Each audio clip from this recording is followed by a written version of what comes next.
இப்படி தான் நாங்கள் சிங்கப்பூரில் துணி காய போடுவோம்.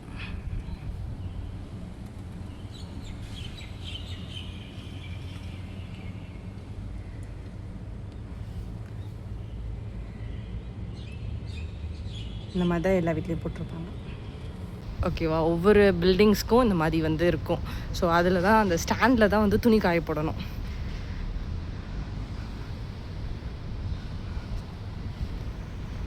ஸோ இங்கே இப்படி தான் துணி காய போடுவாங்க. இந்த மாதிரி ஸ்டிக் இருக்கும். ஸோ ஸ்டிக்கில் வந்து நம்மளோட ட்ரெஸ்ஸை இது பண்ணிவிட்டு கிளிப் போட்டுட்டு அதுக்கப்புறம் வந்து அதை இந்த மாதிரி ஸ்டாண்ட்ஸ் இருக்கும். ஸோ இந்த மாதிரி ஸ்டாண்டில் இப்படி வந்து சொருகி வைக்கணும். பார்த்தா தெரியும். ஸோ இது மாதிரி தான் எல்லாருமே காய போட்டிருப்பாங்க. ஸோ எல்லா வீட்லேயும் இந்த மாதிரி தான் இருக்கும். ஸோ நீங்கள் பார்த்தா தெரியும். ஸோ இது மாதிரி எல்லா வீட்டோட கிச்சனோட இதுலேயும் வந்து இந்த மாதிரி இருக்கும். ஸோ அதில் காய போட்டுடலாம். மழை வந்தால் மட்டும்தான் எடுக்கிற மாதிரி இருக்கும். மற்ற நேரம் வந்து வெயில் அடிக்கடி கூட காற்றுலேயே நல்லா காஞ்சிரும். ஸோ இப்போ நம்ம போடுறோம். ஸோ இப்போ இந்த ஸ்டிக் எடுத்துகிட்டு இப்படி கொண்டு போய் கீழே விழுந்துடக்கூடாது, அது ஒன்று இருக்குது. பட் அந்த எண்டில் வந்து நல்லா பட்டுரும். ஏன்னா நீளமான ஸ்டிக். ஸோ அதனால் நல்லா இதாயிரும். ஆக்சுவலி கீழே விழுந்தால் எனக்கு என்ன பயம் இருக்கும்னா, கீழே விழுந்தால் அந்த கார் இருக்கும். ஸோ ஏதோ ஒரு சமயத்தில் போய் அந்த காரில் இதாயிருமோ அப்படி சொல்லிட்டு எனக்கு ஒரு பயம் இருக்கும். கொஞ்சம் கேர்ஃபுல்லாக போட்டால் கரெக்டாக இருக்கும். அவ்வளோ சீக்கிரத்தில் விழுகாது, பட் கொஞ்சம் கேர்ஃபுல்லாக போட்டுக்கிறணும்.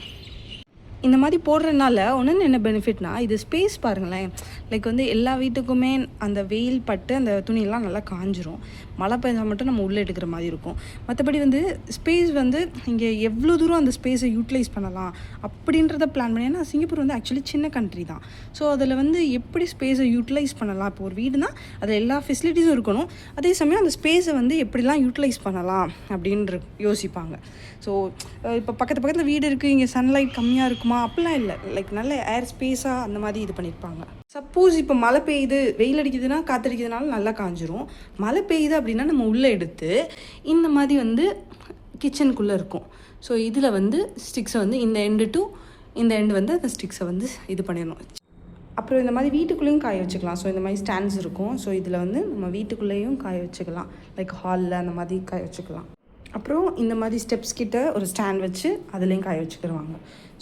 ஸோ மொத்தம் 4 இடத்துல காய வைக்கலாம். ஒன்று இங்கே, அப்புறம் கிச்சனுக்குள்ளே, அப்புறம் வந்து ஹாலில், அப்புறம் ஸ்டேர்ஸில். ஸோ இந்த மாதிரி 4 இடத்துல காய வைப்போம். பிகாஸ் இங்கே வந்து எப்போவும் வெயில் அடிக்குன்னு சொல்ல முடியாதுல்ல, சில நேரம் மழை பெய்யும். ஸோ அப்போ அந்த நேரத்தில் நாங்கள் வந்து உள்ளே எடுத்து போடுற மாதிரி இருக்கும். அண்ட் ஒரு வீட்டில் நிறையா பேர் இருப்போம்.